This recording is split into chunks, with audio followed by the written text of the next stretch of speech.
Hello नमस्कार, कैसे हैं आप लोग। आप YouTube पे बहुत दिनों बाद आज आपकी जो वीडियो आ रही है TRE 4 का जो है नोटिफिकेशन आएगा मई जून में। तो तब तक जो है हमने जो भी क्लासेस चल रही थी हमारे यहाँ से वो माइक्रो मैक्रो इंडियन इकोनॉमी और स्टैटिस्टिक का हो चुका है। अब जो एक्स्ट्रा टॉपिक बचे हुए हैं वो हम लोग क्लास में करेंगे। ठीक है, आगे की जितनी भी क्लासेस होंगी जो भी टॉपिक्स बचे हुए हैं उसमें हम लोग करेंगे। और जो भी हमें यूट्यूब पे देख रहे थे और बहुत दिनों से वीडियो नहीं आ रही थी, टाइम कम था और आपको पता ही है रिजल्ट के बाद काउंसलिंग वगैरह काउंसलिंग प्रोसेस। ठीक है, फिर नियुक्ति पत्र ये इन सब में थोड़ा सा व्यस्त हो गए थे। ठीक है, आने वाली क्लासेस जो होंगी अब यूट्यूब पे और आप लोग ऐप से जो जुड़ ही सकते हैं। आप लोग आयुषी सुपर 50 ऐप डाउनलोड करेंगे और वहां से जुड़ सकते हैं। और जो भी आयुषी सुपर 50 ऐप है प्ले स्टोर से डाउनलोड कर लेंगे। और कोई भी क्लासेस वगैरह की क्वारीज वगैरह चाहिए तो आप इस नंबर पे हमें मैसेज कर सकते हैं। 97177178 ठीक है, आप लोगों की क्लासेस चलती रहेगी। आई होप ज्वाइनिंग के बाद भी आप लोगों की क्लासेस होंगी। ठीक है, और यूट्यूब के माध्यम से जितना हो सकता है हम लोग करेंगे। ठीक है, बाकी ऐप पे तो क्लासेस चल ही रही हैं TRE 4 के लिए। आइए स्टार्ट करते हैं। 5 ईयर प्लानिंग जो है आपके टॉप एक क्वेश्चन जो है हमेशा TRE 1 हो, 2 हो या 3 हो, वो पूछेगा ही पूछेगा। और हाँ, एक चीज और, जो भी ये जो हमें इस वीडियो को देख रहे हैं और जो चाहे वो TRE 2 में हो या 3 में हो, जिन जिनका भी सिलेक्शन हुआ है अपना नाम और एक बार डिस्ट्रिक्ट जरूर लिख लीजिएगा ताकि आप लोगों का जो है हम एक ग्रुप बना सके। और बनाया भी है। और जो बच्चे रह गए हैं, सॉरी, जो स्टूडेंट्स जो टीचर्स रह गए हैं वो उनको मैं ऐड कर दूंगा। ठीक है, आप इस नंबर पे मैसेज कर दीजिएगा कि सर हम उस ग्रुप में ऐड नहीं। ठीक है, तो आपको जो भी सक्सेस स्टूडेंट है, सक्सेस का मतलब जो भी क्वालिफाई, जो जिन्होंने TI 2 या 3 में जिनका सिलेक्शन हुआ है उनको मैं ऐड कर दूंगा। चलिए आगे हम स्टार्ट करते हैं। 5 ईयर प्लानिंग से एक क्वेश्चन पूछता है तो ध्यान से हम लोग देखते रहेंगे। ध्यान दीजिएगा, पंचवर्षीय योजना जो है, एक एक चीज को ध्यान दीजिएगा। कुछ नोट्स वगैरह से मैं आप लोगों को लिखवा दूंगा जो जो इंपॉर्टेंट चीजें हैं। प्लानिंग कमीशन योजना आयोग आया कब था? तो 1950 में आया था। कब? 15 मार्च को आया था। ठीक है, 15 मार्च को, 15 मार्च, प्लानिंग कमीशन। ठीक है ना, योजना आयोग। और कोई भी योजना आयोग होता है, चाहे वो नीति आयोग हो, उसका जो है चेयरमैन कौन होता है? चेयरमैन होते हैं CM। तो सॉरी, PM। तो उस टाइम PM कौन थे? तो पंडित जवाहरलाल नेहरू थे। तो योजना आयोग के अध्यक्ष भी वही होते हैं। ठीक है, तो प्लानिंग कमीशन 1950 में आया था। और जो बच्चे अदर कंपटीशन की तैयारी कर रहे हैं उनको डेट एग्जैक्ट याद होगा। और 5 ईयर प्लानिंग में भी पूछता है। ध्यान दीजिएगा, 1938 में initiated by the Congress president Netaji Subhash Chandra Bose. Actual, sorry, Atul Tiwari Mehra Nehra है ना, सुभाष चंद्र बोस, अतुल तिवारी नेहरा। उन्होंने योजना आयोग को स्टार्ट किया था। स्टार्ट मतलब प्रारूप, मतलब इनिशिएटिव लिया था कि ये होना चाहिए। लेकिन उसका प्रारूप जो तैयार किया था, किसने तैयार किया था? M विश्वेश्वरैया ने। ठीक है ना, प्रारूप तैयार किया था। फिर उसके बाद मुंबई प्लान आया जिसमें गरीबी रेखा को 75 रुपये मापा गया। फिर गांधी प्लान आया जिसमें नारायण अग्रवाल ये थे। ये सब जो था प्लानिंग कमीशन को आगे बढ़ाना था। ठीक है ना। और 1945 में पीपल प्लान आया जो MN रॉय थे। तो ये सब जो है प्लानिंग कमीशन से पहले की बात है। फिर 1950, 15 मार्च 1950 में प्लानिंग कमीशन सेटअप हुआ। इसके चेयरमैन कौन थे? PM। ठीक है, तो आगे बढ़ते हैं। तो ये चीजें हैं। तो पंचवर्षीय योजनाएं बनानी क्यों पड़ी? तो देखिए, हमारे उस टाइम जो है, जब हमारा देश आजाद हुआ तो उसके बाद जो है हमारी इकोनॉमी को ग्रोथ के लिए एक एक लिमिटेड टाइम में एक टारगेट रखा गया कि इस पंचवर्षीय योजना में इन एरिया पे फोकस किया जाएगा। क्योंकि एक ही साथ हर क्षेत्र का विकास संभव तो है नहीं। ठीक है, तो पंचवर्षीय योजना बनाया गया कि हर 5 साल में एक टारगेट रखेंगे, उसको हम अचीव करने की कोशिश करेंगे। आइए, जब हम प्लानिंग कमीशन की बात करते हैं तो उसी टाइम एक आया था राष्ट्रीय विकास परिषद, नेशनल डेवलपमेंट काउंसिल, है ना। तो ये आपको पता होगा, ये कब आया था? 6 अगस्त 1950 को national development council, national development council. 6 अगस्त 1952 को national development development council, council, ये ध्यान देना। ठीक है, तो नेशनल डेवलपमेंट काउंसिल कब आया था? 6 अगस्त 1952 को। इस चीज को आप लोगों को ध्यान देना। अब आगे बढ़ते हैं, एक एक 5 ईयर। हाँ, पंचवर्षीय योजनाओं का उद्देश्य क्या था? तो उद्देश्य ध्यान रखिएगा, MSEG। मेन जो पंचवर्षीय योजना का उद्देश्य जो था वो था मॉडर्नाइजेशन, आधुनिकीकरण, आधुनिकीकरण, देख लीजिएगा इसी तरह से होगा शायद। सेल्फ, आत्मनिर्भर होना, समानता और विकास। अगर आपसे पूछे कि मुख्य उद्देश्य क्या थे पंचवर्षीय योजना के, तो आपका है आधुनिकीकरण, आधुनिकीकरण और मॉडर्नाइजेशन, सेल्फ रिलायंस, आत्मनिर्भर, इक्विटी और ग्रोथ, MSEG। ठीक है ना, MSEG, ध्यान दीजिएगा। और उद्देश्य है इकोनॉमिक प्लानिंग। अब इकोनॉमिक प्लानिंग स्टार्ट कब हुआ था? प्लानिंग कमीशन तो बना था 15 मार्च 1950 को। तो पहली पंचवर्षीय योजना जो आई थी 1 अप्रैल 1951 से 1956 तक, ये हेराल्ड डोमन मॉडल पर आधारित था। इसके चेयरमैन थे JL नेहरू, ऑब्वियसली बात है। सचिव थे गुलजारी लाल नंदा। इसका उद्देश्य जो था कृषि और, है ना, इसे रिपेयर प्लान भी बोलते हैं। इसे क्या बोलेंगे? Repair plan. क्योंकि आजादी के बाद बहुत सारी चीजें कृषि पे क्षेत्र में हो गया, या फिर बहुत सारे अलग अलग क्षेत्र में हमें विकास करने का मुख्य उद्देश्य था। महंगाई को कम करना, उत्पादन क्षमता में बढ़ाना, है ना। तो मेन संबंध कृषि पे था, और भी था इन्फ्लेशन को कंट्रोल करना, स्फीति को कंट्रोल करना, का नियंत्रण करना था, उत्पादन क्षमता बढ़ाना था। ये सब और भी उद्देश्य थे, उत्पादन क्षमता बढ़ाना था। और कोई उद्देश्य याद होगा आपको तो बताइए एक बार, पहली पंचवर्षीय योजना के और कोई उद्देश्य जो आपको याद है वो थोड़ा सा हमें बता दीजिए।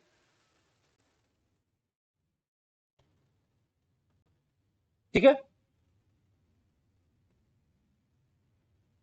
है ना, अर्थव्यवस्था को सबल बनाना, मतलब मजबूत बनाना, अर्थव्यवस्था को मजबूत बनाना, अर्थव्यवस्था को मजबूत। खैर, अर्थव्यवस्था को मजबूत बनाना तो वो सबका उद्देश्य था, लेकिन ये इसका मेन उद्देश्य जो संबंध था, मेन जो संबंध था वो एग्रीकल्चर से था। कृषि रिपेयर प्लान भी बोलते हैं इसको, क्या बोलेंगे?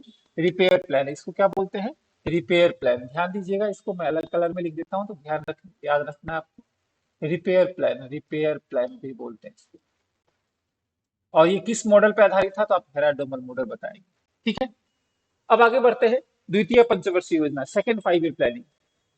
सेकेंड 5 ईयर प्लानिंग कब आया था? अच्छा, इससे पहले एक चीज आप हमें बताएं, पहली औद्योगिक नीति कब आई थी? फर्स्ट इंडस्ट्रियल रिजोल्यूशन कब आया था? इंडस्ट्रियल पॉलिसी कब आई थी? फर्स्ट इंडस्ट्रियल पॉलिसी कब आई? First industrial policy, industrial policy resolution कब आया था? फटाफट बताइए। फर्स्ट,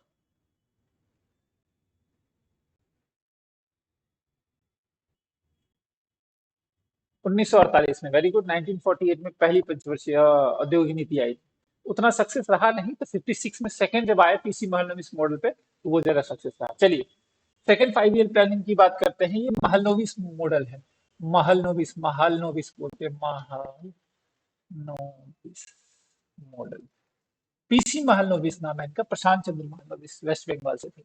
तो 1 अप्रैल 1956 में ये पंचवर्षीय योजना स्टार्ट हुआ, 61 तक। सेकंड था, सेकंड 5 ईयर प्लानिंग जो है प्रशांत चंद्र महलनोबिस मॉडल बोलते हैं इसको। और या इसको औद्योगिक, है ना, नीति भी बोलते हैं। यानी 1956 में क्या आया था? 1956 में, कहा गया, 1956 में, मैं यहाँ लिख देता हूँ, 1956 में औद्योगिक नीति आया था। औद्योगिक नीति, एक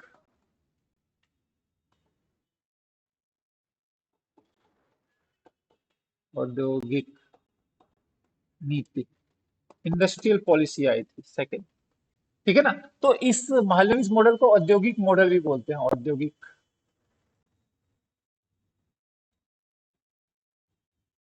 है ना, मॉडल जो हो जाएगा। इंडस्ट्रियल मॉडल, इंडस्ट्रियल मॉडल बोलेंगे, इंडस्ट्रियल मॉडल भी बोलते हैं। प्रशांत चंद्र महलनोबिस थे। इसका उद्देश्य जो था इंडस्ट्रियलाइजेशन को बढ़ाना था। रैपिड इंडस्ट्रियलाइजेशन, नाम से ही पता चल रहा है, रैपिड इंडस्ट्रियलाइजेशन। ठीक है ना। 1956 में आया था IPR, industrial policy resolution, IPR, IPR, IP, industrial policy resolution 1956, 1956। तो रैपिड इंडस्ट्रियलाइजेशन का मुख्य उद्देश्य था। तो टारगेट था GDP का 4 पॉइंट, लेकिन एक्चुअल में 2.7 ही हो पाएगी, क्योंकि उतना उस टाइम हमारे पास हम इकोनॉमिक ग्रोथ नहीं था। अब देखिए, उसी टाइम SBI भी सेटअप हुआ था। है ना। एसबीआई भी उसी टाइम जो नाम बदल के आ गया, एसबीआई का पहले नाम क्या था, फटाफट बताइए, एसबीआई का पुराना नाम क्या था। हेड ऑफिस एसबीआई का बॉम्बे में है, ध्यान दीजिएगा, एसबीआई का हेड ऑफिस बॉम्बे में है। वैसे बॉम्बे में आरबीएल का भी हेड ऑफिस है, हेड ऑफिस आरबीएल का भी है, आरबीएल का ही, आरबीएल का भी हेड ऑफिस है मुंबई में ही।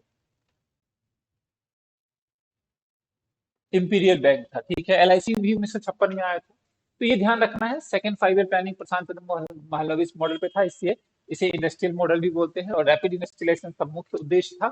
और उसी टाइम दो दो छोटी छोटी बातें हैं, एसबीआई 55 में आया था, इसका हेड ऑफिस बॉम्बे में है, और एलआईसी 56 में आया था। औद्योगिक नीति जो थी 1956 में आई थी। ठीक है ना, चलिए आगे बढ़ते हैं।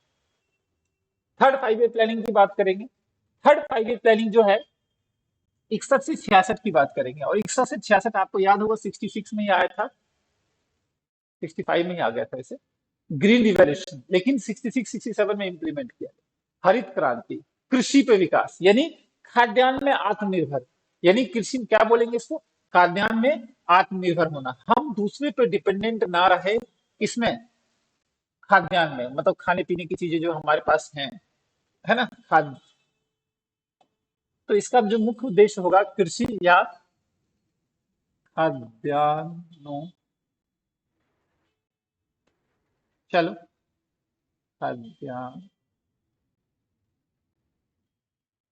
की आत्मनिर्भरता देख लीजिएगा, अगर हिंदी में थोड़ी दिक्कत हो तो आत्मनिर्भरता, ठीक है ना, ये ध्यान देना है। आत्मनिर्भरता, खाद्यान्नों की आत्मनिर्भरता, हम अपने ऊपर डिपेंडेंट रहे, खाने पीने की चीजें हमें बाहर से ना मंगाना पड़े, इन सब बातों का ध्यान रखना है। खाद्यान्न, ठीक है ना। हरित क्रांति की बात करते हैं। हरित क्रांति 1966 में आया था, और हरित क्रांति वर्ल्ड में फादर ऑफ हरित क्रांति किसको बोलते हैं, वर्ल्ड में फादर ऑफ नॉर्मन बोरलॉग को बोलते हैं। और हमारे इंडिया में जब बात करेंगे तो एम एस स्वामीनाथन को, जिनको देश रत्न मिला, देश रत्न कब मिला था ये बताइए, देश रत्न, देश रत्न मिला 2000, फटाफट बताइए, 2024 में या 25 में, देश रत्न कब दिया गया, 2024 में या 25 में, 2000, एम एस स्वामीनाथन को देश रत्न 2024, ठीक है, एम एस स्वामीनाथन। तो ग्रीन रिवॉल्यूशन, हरित क्रांति, वर्ल्ड में अगर बात करें तो फादर किसको बोलते हैं, नॉर्मन बोरलॉग को, और हमारे इंडिया में बोलते हैं एम एस स्वामीनाथन को। इसमें हाई यील्डिंग वैरायटी सीड्स का यूज किया गया। हाई यील्डिंग वैरायटी सीड्स को बोलते हैं उच्च उत्पादकता वाले बीज, उच्च उत्पादकता वाले बीज बोलते हैं इसको, उच्च उत्पादकता वाले बीज, उच्च उत्पादकता वाले बीज, ठीक है ना, ये ध्यान रखना, उच्च उत्पादकता वाले बीज।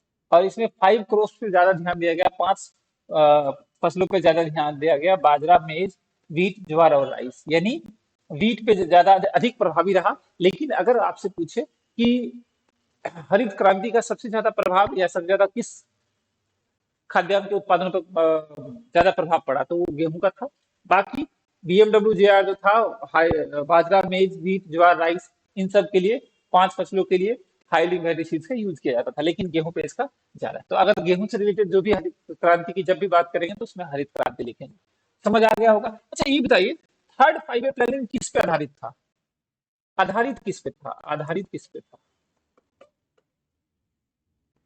किस पे आधारित था थर्ड 5 ईयर प्लान, बताइए फटाफट, थर्ड 5 ईयर प्लान किस पे आधारित था, फटाफट बताइए, थर्ड 5 ईयर प्लान किस पे आधारित था, कोई है जो बताएंगे। वो थे जॉन सैंडी और सुखमय, ओ माय गॉड, सुखमय जीवन, सुखमय चक्रवर्ती, सुखमय चक्रवर्ती, ठीक है ना। कोई मैसेज कर रहे हैं, दुर्गेश कुमार जी बोल रहे हैं, अंतरित भारत, आत्मनिर्भर भारत, नहीं नहीं नहीं, आत्मनिर्भर नहीं। ये जो था हमारा जॉन सैंडी और सुखमय चक्र, नहीं नहीं, sorry sorry sorry sorry sorry sorry, नहीं, सेकंड जो थर्ड, हाँ, थर्ड 5 ईयर जो प्लान था वो किस पे था? जॉन सैंडी और सुखमय कमेटी। क्या मैं सही बोल रहा हूँ? सुखमय चक्रवर्ती। कोई है जो मुझे बताएगा क्या ये सही है? राहुल कुमार जी बोले सुखमय चक्रवर्ती, बिल्कुल सही है। तो थर्ड जो 5 ईयर प्लान था वो सुखमय जॉन सैंडी और सुखमय चक्रवर्ती पर आधारित था। तो थर्ड 5 ईयर प्लान में ध्यान रखिएगा। तो ये हरित क्रांति हाईली वैरायटी सीड्स लाना क्यों पड़ा था? क्योंकि 1965 में क्या हो गया था? सूखा पड़ गया था। ठीक है, आप लोगों का कमेंट देख रहा हूँ, सही है सर। चलिए आगे बढ़ते हैं। 10 5 ईयर प्लान है तो फटाफट करेंगे। फोर्थ 5 ईयर प्लान में आप देखेंगे कि इसका उद्देश्य तो था वेल्थ और इकोनॉमिक पावर, धन और आर्थिक शक्ति को बढ़ाना। धन और आर्थिक शक्ति को बढ़ाना। अच्छा, इससे पहले एक चीज ध्यान दीजिएगा, इससे पहले कहाँ गया? इससे पहले जो था 1966 से 69 तक, वो क्या था बताइए तो मुझे? वो एनुअल प्लान। वो क्या था? Annual plan. ये ध्यान दीजिएगा क्योंकि बीच में गायब हो गया 3 साल। वो क्या था हमारा?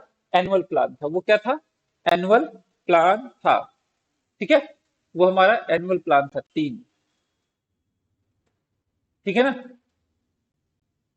योजना अवकाश या योजना विराम बोलते हैं। ठीक है ना, ध्यान दीजिए। तो अगर आपसे पूछे योजना अवकाश या योजना विराम, योजना अवकाश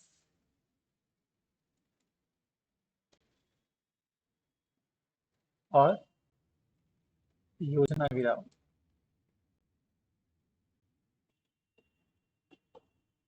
ठीक है ना? और किसी एक स्टूडेंट ने जो है, एक कैंडिडेट ने मैसेज किया था कि सर आप लोग आप डेली वीडियो क्यों नहीं बनाते हैं? ठीक है ना? समय का अभाव है पहली बात, और दूसरी बात, मेरा मुख्य उद्देश्य जो है वो धन कमाना नहीं। ठीक है ना? अगर बहुत ज्यादा पैसा कमाना होता तो मैं डेली कोई भी अपडेट आ रहा है किसी का जो है ट्वीट करके मैं यहाँ पे आपको आके जो है यूट्यूब पे बता देता, व्यूज बढ़ते। क्योंकि आप लोग जो भी कैंडिडेट पास हैं या TRE 4 से रिलेटेड जो भी संबंध रखते हैं, TRE 4 या TRE 3 वाले, वो तो यूट्यूब पे सर्च करते ही हैं, डेली सर्च करते हैं, कुछ ना कुछ आ जाए। तो कुछ भी न्यूज आए, आइए और आराम से बता दीजिए। उतना टाइम भी नहीं है और उतना हम चाहते भी नहीं भाई। शुद्ध पढ़ाई है तो आइए आप पढ़िए और बस यूट्यूब पे। और आप देखेंगे कोई भी अगर रील्स होता है या कोई ऐसी चीजें होती हैं जो थोड़ा सा आपको मनोरंजन देती है, उनके सब्सक्राइबर जाके देख लीजिए, मिलियन में सब्सक्राइबर। ठीक है ना? और यहाँ पे बहुत सारे कैंडिडेट पास हुए हैं और बहुत सारे यहाँ पे अब देखे होंगे, बहुत सारे लोगों को फायदा हुआ है। लेकिन हमारे सब्सक्राइबर कितने हैं? 5। जिनके मिलियन में सब्सक्राइबर है, मैं गारंटी बता रहा हूँ। और जितने हमारे यहाँ से रिजल्ट हुआ है जनरल में, है ना, और बाकी सबका उतना नहीं हुआ होगा। जिनके मिलियन में सब्सक्राइबर है उनकी बात बता रहा हूं।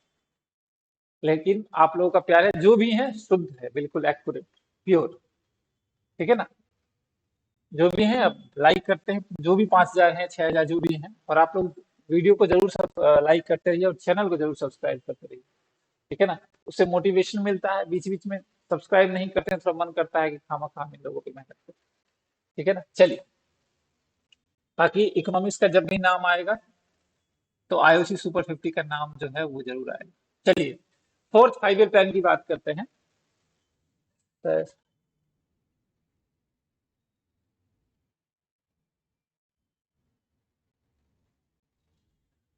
स्मिता जी बोल रहे हैं सारी वीडियो यूट्यूब पे कैसे देखेंगे? नहीं देखेंगे, ऐप पे ही देखेंगे। 5G लीजिए, 5G, 350 रुपए का रिचार्ज करवाइए। आइए, फोर्थ प्लान की बात करते हैं। तो एनुअल प्लान 66 से 69 था। अब उसके बाद जो है एनुअल प्लान या योजना अवकाश, फोर्थ 5 ईयर प्लान था, 1969 से लेके 74 था। इसका जो मुख्य उद्देश्य था, धन और आर्थिक शक्ति को बढ़ावा देना। धन और आर्थिक शक्ति को बढ़ावा देना, ध्यान दीजिएगा। यानी कृषि, और ये तो था ही। अब इसमें और भी कुछ लिख देते हैं। इसमें और भी चीजें थी। कृषि का उत्पादन बढ़ाना,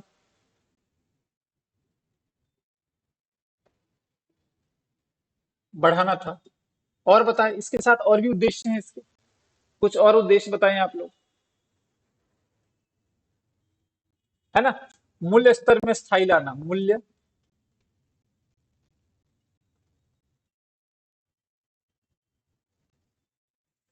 स्तर में स्थिरता लाना, ये उद्देश्य था। और ध्यान दीजिएगा, फोर्थ 5 ईयर किस मॉडल पर आधारित था? फोर्थ 5 ईयर प्लान जो था आपका गार्गिल मॉडल पर, गार्गिल सूत्र पर आधारित था। फोर्थ 5 ईयर प्लान जो था, जो आपका गार्गिल मॉडल पर आधारित था। आपका वीडियो जो है, आप ऐप पे जो देख रहे हैं, क्लासेस हमसे जुड़े हुए हैं, और उनका वीडियो थोड़ा सा obvious सी बात है, क्वालिटी है उसमें तो आपको डेटा थोड़ा ज्यादा लेगा, क्योंकि एचडी क्वालिटी में वीडियो रिकॉर्ड होता है। गार्गिल सूत्र पर आधारित है 19 से। और क्या होता है ना कि जब हम ऐप पे वीडियो डालते हैं तो लोग क्वालिटी कम करके डालते हैं, बिल्कुल लो क्वालिटी करके, वो नहीं, बिल्कुल साफ दिखना चाहिए। 1969 में और भी चीजें आई थी, आपको पता है। 14 बैंक नेशनलाइज हुए थे, हाँ सर। पीएम ना इंदिरा गांधी थे उस टाइम। और 1973 में आया था फेरा, खेरा, है ना।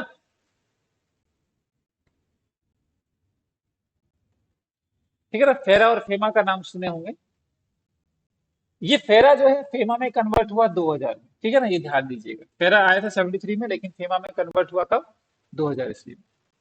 और 1971 में पाकिस्तान बांग्लादेश से सेपरेट हो गए, ये भी जानते हैं।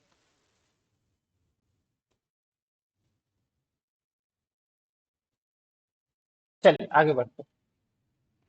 अब आगे बढ़ते हैं, एमआरटीपी एक्ट की बात करेंगे, monopolistic restricted and trade practices act. Monopolistic restricted trade practice है, उसकी स्थापना भी 1969-70 में लागू हो गया था। उसको हटा दिया गया और कंपटीशन एक्ट कर दिया 2000, है ना, दो में। और इसमें अमेंडमेंट भी आया है, अमेंडमेंट आया है 2009 में। तो ये ध्यान रखिएगा कि एमआरटीपी एक्ट 1970 में लागू हुआ, कंपटीशन एक्ट में हटा, इसमें ये कन्वर्ट हो गया। ये कन्वर्ट कहाँ हो गया? कंपटीशन एक्ट में। और अमेंडमेंट हुआ 2009 में। तो ये सब ध्यान देना है। चौथा हो गया। अब पांचवा की बात करते हैं। फिफ्थ 5 ईयर प्लान जो था, गरीबी हटाओ। फिफ्थ 5 ईयर प्लान का जो मुख्य उद्देश्य था वो था गरीबी हटाओ, ठीक है ना, आर्थिक समृद्धि, गरीबी उन्मूलन, गरीबी उन्मूलन, आर्थिक समृद्धि, आर्थिक समृद्धि, गरीबी उन्मूलन, ठीक है ना। और बताइए इसमें और क्या क्या उद्देश्य हो सकते हैं? आत्मनिर्भर, आत्मनिर्भर,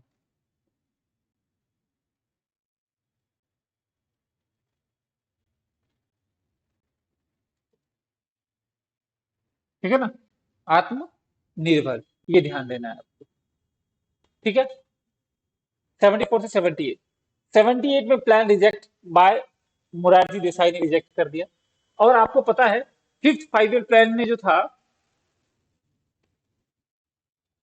78 में रिजेक्ट होने के बाद 2 साल कहाँ गया? 78 से 70 80 कहाँ गया, वो बताएंगे मुझे।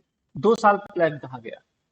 फटाफट बताएंगे। 78 से, सॉरी, 74 से 79 का बीच का मॉडल कहाँ गया? फटाफट बताएंगे।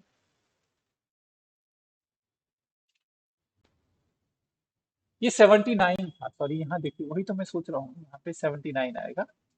चलिए, पंचवर्षीय योजना, तो बाकी 2 साल कहाँ गया?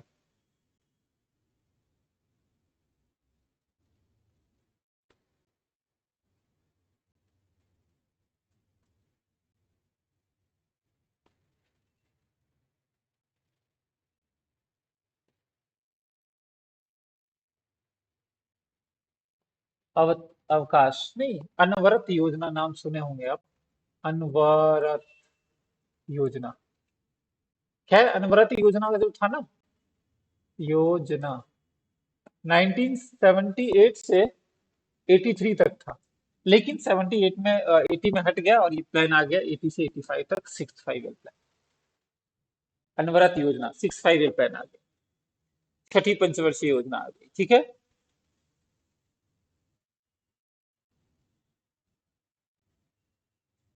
ठीक है, छठी पंचवर्षीय योजना। अब छठी पंचवर्षीय योजना की बात करते हैं। अब मुझे बताएंगे सिक्स 5 ईयर प्लान किस मॉडल पर आधारित था? ये किस मॉडल पर आधारित था, बताइए। किस मॉडल पर, मॉडल बताएं। सिक्स 5 ईयर प्लान किस मॉडल पर आधारित था? अनवर रोलिंग प्लान बोलते हैं इसको, सिक्स रोलिंग प्लान। अब मुझे ये बताएंगे सिक्स 5 ईयर प्लान जो था वो किस मॉडल पर आधारित था? सिक्स 5 ईयर प्लान किस मॉडल पर आधारित था? तो ये था हेरोड, भाई साहब हेरोड पीछा नहीं छोड़ रहे। हेरोड और डोमर, ठीक है ना, हेरोड डोमर पर आधारित था। इसमें क्या था, आर्थिक उदारीकरण की शुरुआत हुई थी, ठीक है ना। सार्वजनिक नीतियों पॉलिसियों का तो मेन ध्यान रखा गया था। वर्क एफिशिएंसी पे ध्यान रखा गया था। गरीबी और बेरोजगारी में कमी करना था, गरीबी और बेरोजगारी में कमी करना उद्देश्य था। गरीबी, एक मिनट रुक जाइए।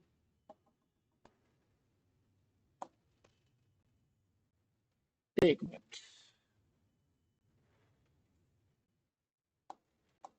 यहाँ पे मैं लिख देता हूँ। इनका जो था 6 5 ईयर प्लान का, गरीबी और बेरोजगारी कम करना भी था इसका उद्देश्य। गरीबी और बेरोजगारी कम करना भी इसका उद्देश्य था, ठीक है ना। तो ये ध्यान दीजिएगा। और इसी में नेहरूवादी समाज का अंत हुआ इसमें। और नबार्ड आया था 12 जुलाई 1982 को। और मुझे बताएंगे नबार्ड किस कमिटी ने दिया था? नबार्ड की बात करेंगे। नबार्ड कौन थे बताइए? नबार्ड शिवरमन कमेटी था या फिर रंगराजा? नहीं, शिवरमन, बताइए। नाबार्ड 12 जुलाई 1982 में सेटअप हुआ। और देखिए यहाँ पे जो है ना, 80 सीड भी 1990 में आया था। बैंक राष्ट्रीयकृत हुआ 1980 में। 6 बैंकों को राष्ट्रीयकृत कर दिया गया 1980 में। एग्जिम बैंक की स्थापना हुई। नरसिम्हा शिवरमन, फटाफट बताए। नाबार्ड की स्थापना किस कमेटी? शिवरमन,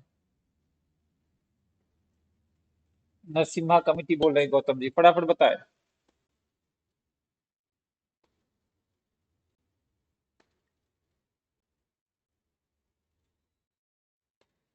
शिवरमन कमेटी, ठीक है ना, ध्यान दीजिएगा, शिवरमन कमेटी। आप चेक कर लीजिएगा, क्रॉस चेक कर लीजिएगा, हो सकता है कि मेरे दिमाग से निकल जाए, ठीक है ना, ये चीजें हैं। अब आगे बढ़ते हैं। 7 5 ईयर प्लानिंग की बात करेंगे। इसका सामाजिक न्याय, माध्यम, आर्थिक विकास में वृद्धि करना इसका उद्देश्य था। अच्छा, एक क्वेश्चन पूछा हुआ था, आठवीं कौन सी थी? मानव विकास किस पंचवर्षीय योजना पर आधारित था? बताइए, मानव विकास किस पंचवर्षीय योजना से उद्देश्य उसका संबंध है? फटाफट बताए तो। मानव विकास की बात कर रहे हैं, फटाफट बताइए तो। मानव विकास,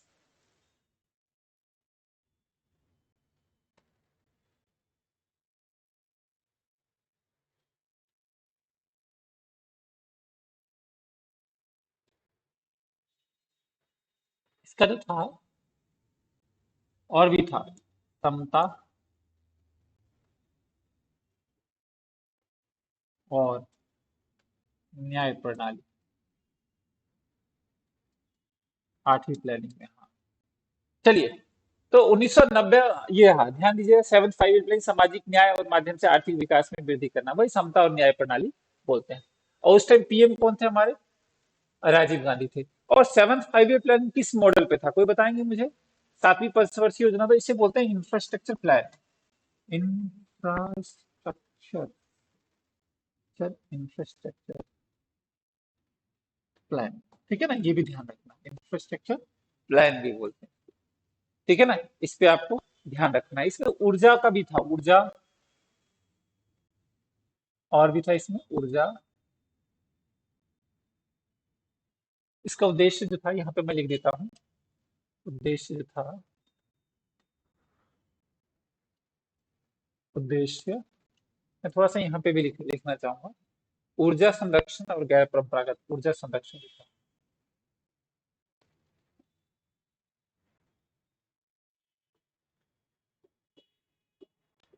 ठीक है ना। और फिर 1985 से 90 आया, फिर 90 से 92 में एनुअल प्लान आया, फादर ऑफ मॉडल इकोनॉमिक्स, जो यहाँ शुरुआत होता है, जिसको फादर ऑफ मॉडल इकोनॉमिक्स किसको बोलते हैं? मनमोहन सिंह।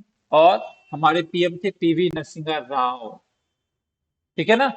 तो इस चीज को आपको ध्यान रखना है कि 90 अवकाश जो था 90 से 92 में, ये था। और हमारी आठवीं पच हाँ, ये ध्यान रखिएगा, मनमोहन सिंह वित्त मंत्री थे। उदारीकरण निजीकरण 1991 में आया था हमारी, है ना। इसे बोलते हैं आर्थिक सुधार, आर्थिक सुधार 1999 में आया था। या नई आर्थिक नीति, नई आर्थिक नीति, नई आर्थिक आर्थिक नीति, इसके बारे में भी आपको ध्यान रखना है, ठीक है ना।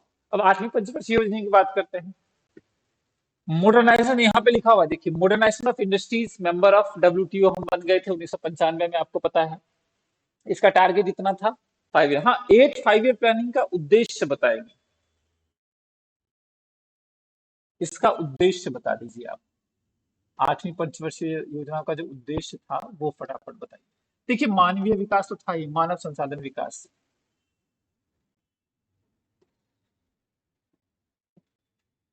विकास और क्या क्या उद्देश्य था इसका, कुछ एक आध दो और पॉइंट बताइए, थोड़ा सा तब मजा आएगा।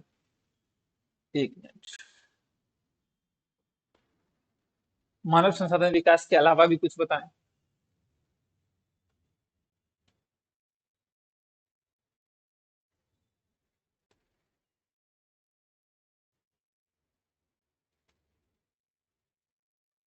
ठीक है ना।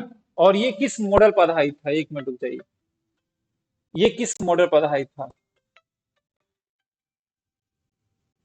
ये किस मॉडल पर आधारित था। ठीक है ना, 5 मिनट बस, 10 मिनट और क्लास लूंगा, उसके बाद करते हैं, फटाफट बताइए, ये किस मॉडल पर आधारित था। राव और मनमोहन सिंह मॉडल बोलते हैं इसको, राव और मनमोहन मॉडल बोलते हैं इसको। आठवीं पंचवर्षीय योजना था ना, राव, ROA, राव मनमोहन मॉडल था वो। इसमें मानव विकास, आर्थिक संरचना, और या हम ये कह सकते हैं कि उत्पादन रोजगार में उत्पादन रोजगार, रोजगार, है ना। उत्पादन रोजगार मतलब उत्पादन का प्रोडक्शन करना और एम्प्लॉयमेंट को बढ़ाना।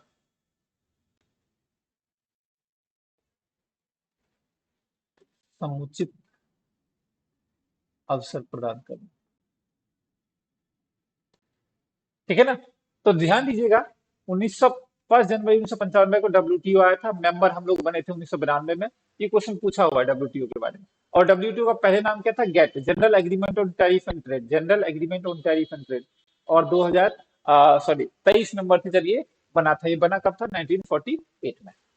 9th 5 ईयर प्लान की बात करते हैं, उस टाइम हमारे पीएम आ गए थे Atal Bihari Vajpayee. 9th 5 year plan जो है, उस टाइम हमारे आ गए थे अटल बिहारी वाजपेयी, ठीक है ना, अटल बिहारी वाजपेयी।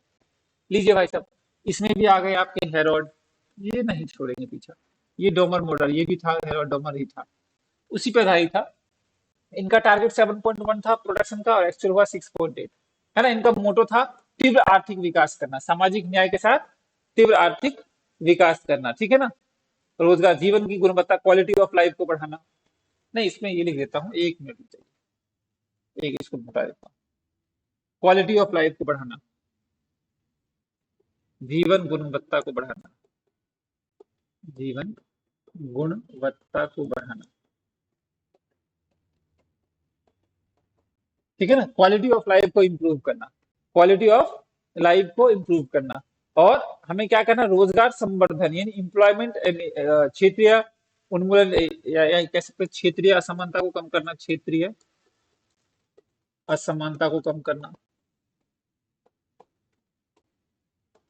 को कम करना, और रोजगार उन्मूलन, रोजगार संवर्धन कह सकते हैं, प्रमोशन, रोजगार को संवर्धन, ठीक है ना, ये था। किसान क्रेडिट कार्ड भी 1998 में आया था, ये भी ध्यान रखना है, ठीक है। तो ये आगे बढ़ते हैं, नेक्स्ट। 10th 5 ईयर प्लान की बात करते हैं, to bring down the regional inequality, क्षेत्रीय असमानता को कम करना। 10th 5 ईयर प्लान किस मॉडल पर आधारित था, मुझे कोई बताएंगे। इसे बोलते हैं समावेशी विकास, सॉरी, समावेशी, समावेशी विकास बोलते हैं, है ना। समावेशी विकास बोलेंगे इसको, क्या बोलेंगे, समावेशी विकास। अगर आपसे पूछे कि 10th 5 ईयर प्लान था समावेशी, इंक्लूसिव डेवलपमेंट था, इंक्लूसिव डेवलपमेंट, डेवलपमेंट इसका मेन उद्देश्य, ठीक है ना। और आपका जो था 11th 5 ईयर प्लान सतत विकास, ध्यान दीजिएगा, 11th लिखा हुआ क्षेत्रीय समानता में नीचे लाना, समावेशी विकास करना। और 11th 5 ईयर प्लान जो था आपका, उसमें सतत विकास था, सस्टेनेबल डेवलपमेंट 2007 से 12। ठीक है ना, 2007 से 12 और 12 से 17 दोनों सस्टेनेबल डेवलपमेंट का था, धारणीय विकास के लिए था। लेकिन 7 से 12 था धारणीय विकास मॉडल पे था, और धारणीय विकास को तेजी लाने के लिए 2012 से लेकर 17 तक का किया गया। तो ये था मनमोहन सिंह थे उस टाइम पीएम। ठीक है, इसका उद्देश्य उच्च शिक्षा में नामांकन बढ़ाना, आईटी शिक्षा को बढ़ाना, रिड्यूस पर्यावरण स्थिरता लाना। देखे, पर्यावरण स्थिरता लाना, धारणीय विकास है ना, धारणीय धारणीय विकास कह सकते हैं, सस्टेनेबल डेवलपमेंट, ये देखिए सतत विकास है ना। तो 11th 5 ईयर प्लान था, ये ध्यान रखना है। और 12th 5 ईयर प्लान कब आया था? 12th 5 ईयर आया था 12 से 17। लीजिए भाई साहब, उच्च शिक्षा, कुपोषण, सभी गांव में बिजली, बैंकिंग, परिवहन, है ना, इन सब पे ध्यान देना। ठीक है ना, इसे बोलेंगे तीव्र धारणीय विकास। या उद्देश्य क्या था इसका? उद्देश्य था तीव्र धारणीय विकास, तीव्र धारणीय विकास। अब देखिए, सतत विकास तो आपका 11वें में था, लेकिन धारणीय तीव्र गति से उसको बढ़ाना कब आ जाएगा? आपका 12वीं पंचवर्षीय योजना। लेकिन 12th 5 ईयर प्लानिंग पूरा चला नहीं, पूरा पंचवर्षीय योजना चला नहीं। और 1 जनवरी 2015 में नीति आयोग आ गया, और उसके चेयरमैन हमारे मोदी जी हैं, वाइस चेयरमैन है ना सुमन बेरी जी हैं। और नीति आयोग जो है उसका पूरा नाम है national institution for transforming India. STET के क्वेश्चन में पूछा हुआ। ठीक है ना, तो ये आपका पंचवर्षीय योजना से रिलेटेड क्वेश्चन था। इसका आई होप आपको क्लास बहुत अच्छी लगी होगी, उम्मीद कर सकते हैं। बाकी आपको जो रिव्यू देना है तो कमेंट में दे ही सकते हैं यूट्यूब पे। और जो हमारे साथ पहली बार जुड़े हैं, चैनल को जरूर सब्सक्राइब कर लेंगे। और जो हम हमारे साथ क्लास में जुड़ना चाहते हैं, वो IOC सुपर 50 ऐप डाउनलोड करेंगे और यहाँ से मैसेज करके क्लास से हमें जुड़ सकते हैं। ठीक है, थैंक यू। मिलेंगे नेक्स्ट वीडियो में। आई होप क्लासेस आएंगी, कुछ MCQ अब होंगे तो यूट्यूब पे MCQ आएगा। लेकिन कंसेप्ट करने के लिए अगर आप ज्वाइन करना चाहते हैं तो क्लास ज्वाइन कर ले, कंसेप्ट वहां पे मिलेगा। और MCQ मैं यूट्यूब पे कुछ ही, सारी तो नहीं, कुछ जरूर देता रहूंगा।